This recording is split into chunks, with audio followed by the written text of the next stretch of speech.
Above all, don't lie to yourself. The man who lies to himself and listens to his own lie comes to a point that he cannot distinguish the truth within him or around him, and so loses all respect for himself and for others. And having no respect, he ceases to love. Pain and suffering are always inevitable for a large intelligence and a deep heart. The really great men must, I think, have great sadness on earth. To go wrong in one's own way is better than to go right in someone else's. What is hell?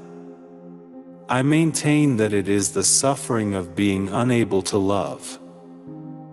I say let the world go to hell, but I should always have my tea. Man only likes to count his troubles, he doesn't calculate his happiness. I love mankind, he said, but I find to my amazement that the more I love mankind as a whole, the less I love man in particular. We sometimes encounter people, even perfect strangers, who begin to interest us at first sight, somehow suddenly, all at once, before a word has been spoken. People speak sometimes about the bestial cruelty of man, but that is terribly unjust and offensive to beasts. No animal could ever be so cruel as a man, so artfully, so artistically cruel. Talking nonsense is the sole privilege mankind possesses over the other organisms. It's by talking nonsense that one gets to the truth.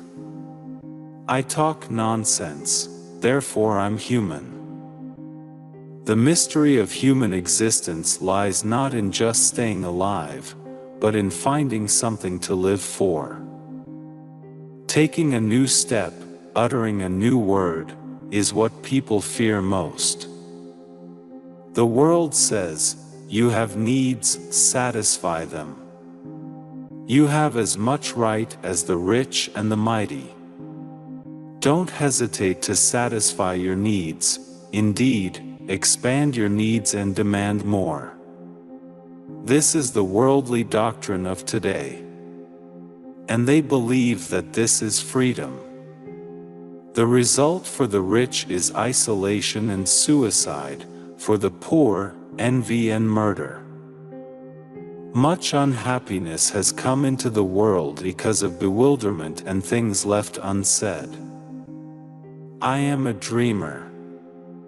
I know so little of real life that I just can't help reliving such moments as these in my dreams, for such moments are something I have very rarely experienced. I am going to dream about you the whole night, the whole week, the whole year. I feel I know you so well that I couldn't have known you better if we'd been friends for 20 years. You won't fail me, will you? Only 2 minutes, and you've made me happy forever. Yes, happy. Who knows, perhaps you've reconciled me with myself, resolved all my doubts. When I woke up it seemed to me that some snatch of a tune I had known for a long time, I had heard somewhere before but had forgotten, a melody of great sweetness, was coming back to me now.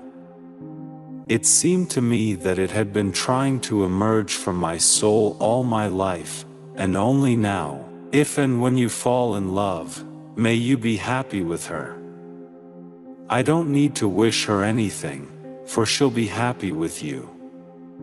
May your sky always be clear, may your dear smile always be bright and happy, and may you be forever blessed for that moment of bliss and happiness which you gave to another lonely and grateful heart. Isn't such a moment sufficient for the whole of one's life? Nothing in this world is harder than speaking the truth, nothing easier than flattery. Man is a mystery. It needs to be unraveled, and if you spend your whole life unraveling it, don't say that you've wasted time. I am studying that mystery because I want to be a human being. Right or wrong, it's very pleasant to break something from time to time.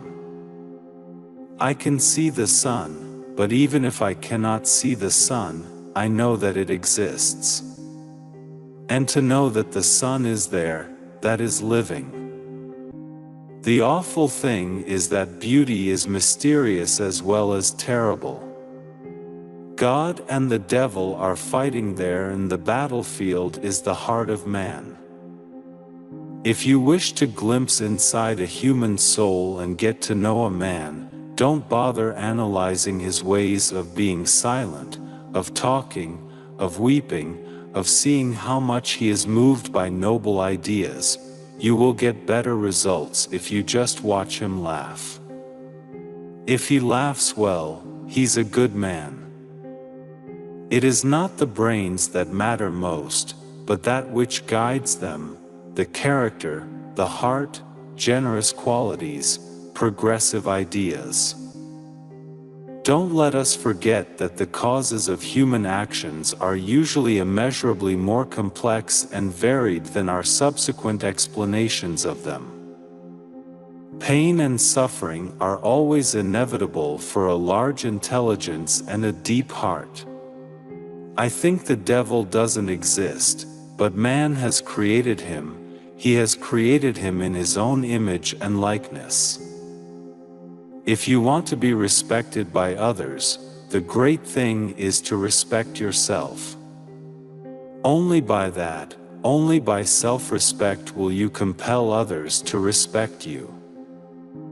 I used to analyze myself down to the last thread, used to compare myself with others, recalled all the smallest glances, smiles, and words of those to whom I'd tried to be frank, interpreted everything in a bad light, laughed viciously at my attempts to be like the rest, and suddenly, in the midst of my laughing, I'd give way to sadness, fall into ludicrous despondency, and once again start the whole process all over again. In short, I went round and round like a squirrel on a wheel. The more stupid one is, the closer one is to reality. The more stupid one is, the clearer one is. Stupidity is brief and artless, while intelligence squirms and hides itself. Intelligence is unprincipled, but stupidity is honest and straightforward. Sarcasm, the last refuge of modest and chaste-souled people when the privacy of their soul is coarsely and intrusively invaded. There is something at the bottom of every new human thought, every thought of genius, or even every earnest thought that springs up in any brain, which can never be communicated to others, even if one were to write volumes about it and were explaining one's idea for 35 years. There's something left which cannot be induced to emerge from your brain, and remains with you forever, and with it you will die, without communicating to anyone perhaps the most important of your ideas. For, after all, you do grow up, you do outgrow your ideals, which turn to dust and ashes, which are shattered into fragments, and if you have no other life, you just have to build one up out of these fragments. And all the time your soul is craving and longing for something else. And in vain does the dreamer rummage about in his old dreams, raking them over as though they were a heap of cinders, looking in these cinders for some spark, however tiny, to fan it into a flame so as to warm his chilled blood by it and revive in it all that he held so dear before, all that touched his heart, that made his blood course through his veins, that drew tears from his eyes, and that so splendidly deceived him. Yet, I didn't understand that she was intentionally disguising her feelings with sarcasm, that was usually the last resort of people who are timid and chaste of heart, whose souls have been coarsely and impudently invaded, and who, until the last moment, refuse to yield out of pride and are afraid to express their own feelings to you. We're always thinking of eternity as an idea that cannot be understood, something immense. But why must it be? What if, instead of all this, you suddenly find just a little room there, something like a village bathhouse, grimy, and spiders in every corner, and that's all eternity is? Sometimes, you know, I can't help feeling that that's what it is. I believe like a child that suffering will be healed and made up for, that all the humiliating absurdity of human contradictions will vanish like a pitiful mirage, like the despicable fabrication of the impotent and infinitely small Euclidean mind of man, that in the world's finale, at the moment of eternal harmony, something so precious will come to pass that it will suffice for all hearts, for the comforting of all resentments, for the atonement of all the crimes of humanity, for all the blood that they've shed, that it will make it not only possible to forgive but to justify all that has happened. I am a dreamer. I know so little of real life that I just can't help reliving such moments as these in my dreams, for such moments are something I have very rarely experienced. I am going to dream about you the whole night, the whole week, the whole year. Lack of originality, everywhere, all over the world, from time immemorial, has always been considered the foremost quality in the recommendation of the active, efficient and practical man.